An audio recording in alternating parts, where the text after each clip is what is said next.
President Barack Obama. Being born in Honolulu, Hawaii, made him the first president from there. He is a graduate of Columbia University and Harvard Law School, where he served as president of Harvard Law Review. He served 3 terms representing the 13th District in Illinois Senate from 1997 to 2004.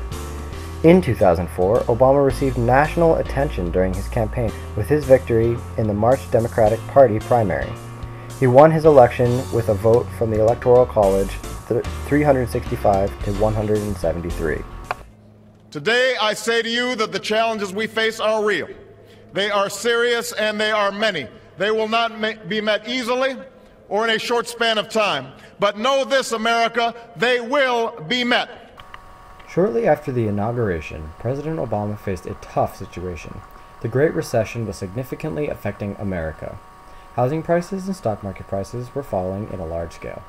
The national debt was increasing, and the unemployment rate remained at a high percentage. The new president had to take action immediately.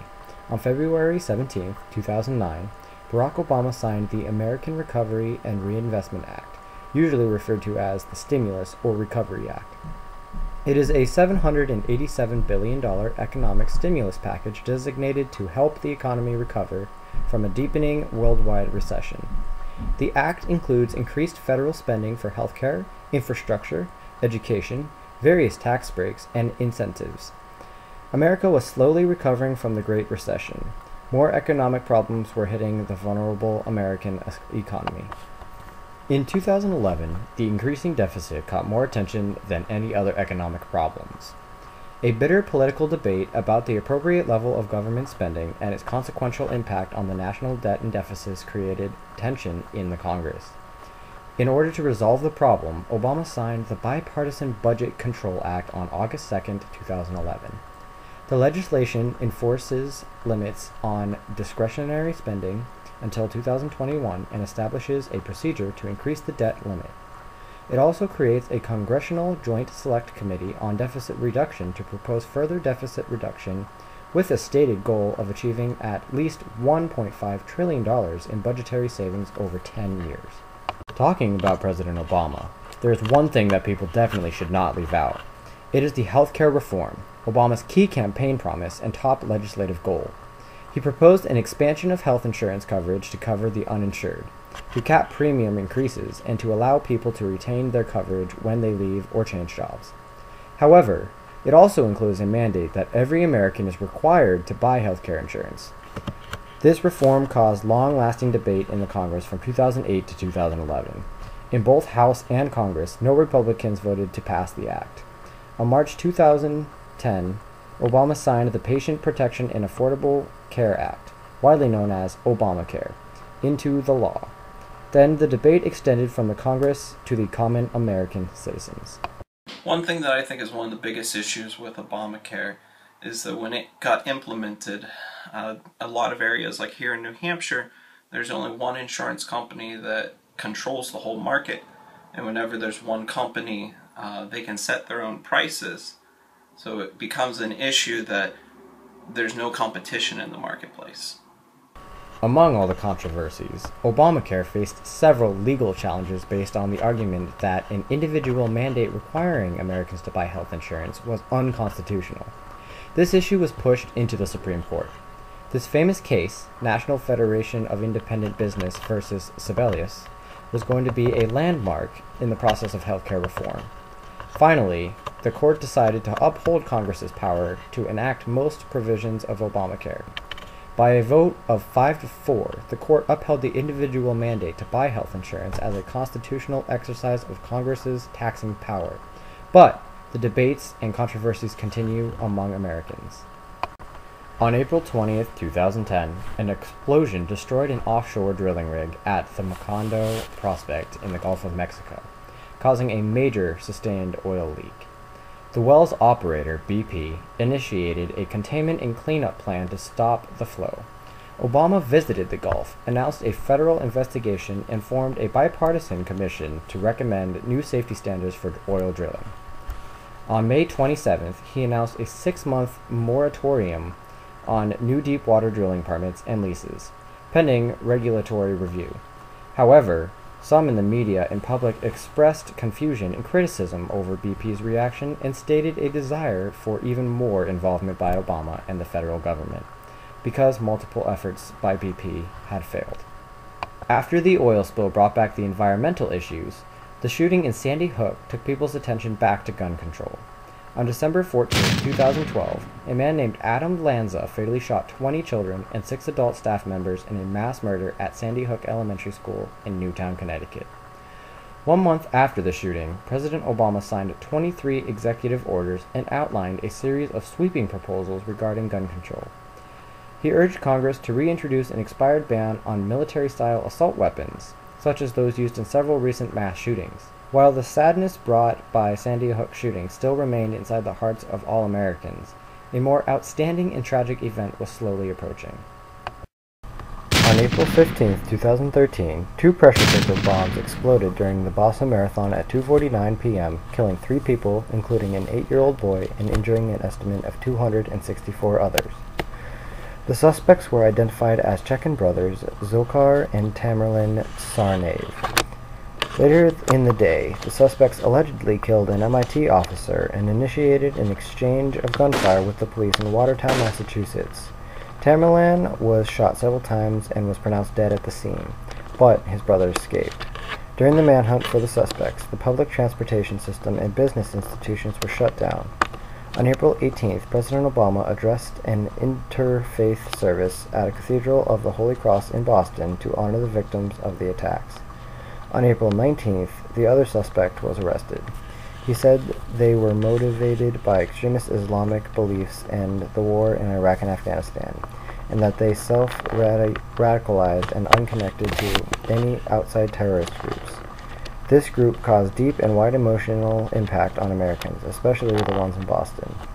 When things were gradually going back to normal after this tragic event, America was again astounded by the action of a man, Edward Snowden. Edward Snowden is a former employee of the CIA and former contractor for the NSA.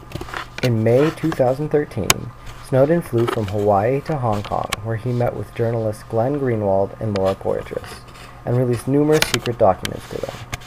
Snowden's leaked documents uncovered the existence of numerous global surveillance programs. When the documents were published, he faced several charges such as theft of government property. Snowden then flew to Moscow, Russia, and the Russian government granted him 1-year temporary renewal asylum. Snowden's action remained controversial, and his leaks have caused worldwide debates over mass surveillance, government secrecy, and the balance between national security and information privacy. President Obama said that he had called for a review of U.S. surveillance activities even before Snowden had begun revealing details of the NSA's operations. A presidential panel was in charge of the review and came up with 42 recommendations. During Obama's presidency, he had many foreign affairs as well as these domestic affairs, starting with the war in Iraq. American troops served in Iraq with honor and distinction from March 19, 2003 until December of 2011. The end of our mission in Iraq marks the fulfillment of a promise Barack Obama made to the American people even before he became president. Now, President Obama is acting on another promise to the troops and their families. We will fight as hard for them as they return home as they fought for us. Osama bin Laden, the founder and head of Islamic militant group Al-Qaeda, was killed in Pakistan on May 2, 2011, shortly after 1 a.m. The operation, codenamed Operation Neptune Spear, was carried out in a Central Intelligence Agency-led operation. The raid on bin Laden's compound in Abbottabad, Pakistan, was launched from Afghanistan. After the raid, U.S. forces took bin Laden's body to Afghanistan for identification, then buried it at sea within 24 hours of death. On May 2, 2012, exactly 1 year after the death of Osama bin Laden, President Obama made a surprise visit to Afghanistan to meet with Afghan President Hamid Karzai. During this time, many Americans were not satisfied with the war in Afghanistan.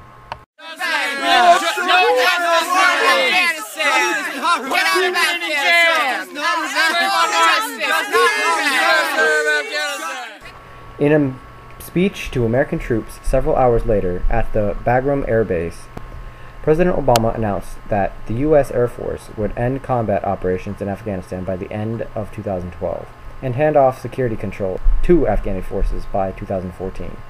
In the remaining period, American forces will focus its efforts in transitioning from a combat role to a training, advice, and assistance role. The Syrian crisis has thrust President Obama into a role at which times he has seemed uneasy, that of commander-in-chief. The prospect of an attack to punish Syrians' alleged use of chemical weapons exposed the Nobel Peace holder's strained and somewhat tentative relationship with the military. His dramatic oscillation from detachment on Syria to the brink of military action, with him ultimately settling for a potential diplomatic solution, has unsettled many people in uniform.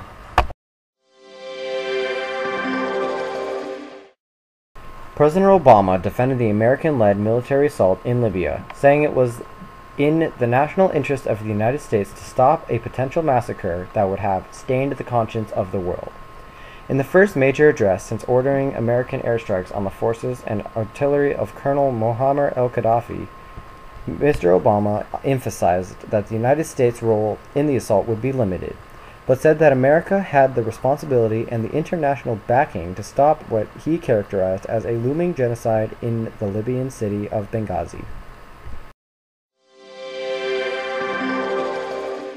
Starting in February 2014, the Ukraine Revolution resulted in the impeachment of Ukraine's former Prime Minister Viktor Yanukovych. An interim government was set up and was recognized by the US and EU. However, Russia did not see the new government as legitimate. Beginning on February 26th, pro-Russian forces took control of the Crimean Peninsula. They took over the parliament building, dismissed the parliament, and called a referendum on Crimea's autonomy. The result favored the autonomy but was condemned by the EU. On March 17th, the Crimean parliament declared independence from Ukraine and asked to join the Russian Federation. On March 18th, Russia and Crimea signed a treaty of Crimea's access into the Russian Federation. On March 27th, the UN declared and the incorporation of Crimea into Russia illegal. On April 15th, the Ukrainian parliament declared Crimea as a territory temporarily occupied by Russia. On April 17th, Russian President Vladimir Putin confirmed Russian involvement in Crimea. Crystal clear that it was ordered personally by President Putin. So this is the Ukrainian territory, and Russia wants to grab control over Crimea. But I would underline again, we will do our best in order to regain control over Ukrainian territory. Will you watch the Final Four? I will definitely watch the game. And if I get skunked, You're not going to miss out. then I guess you're going to have to keep your job, aren't you? Yeah, I am going to keep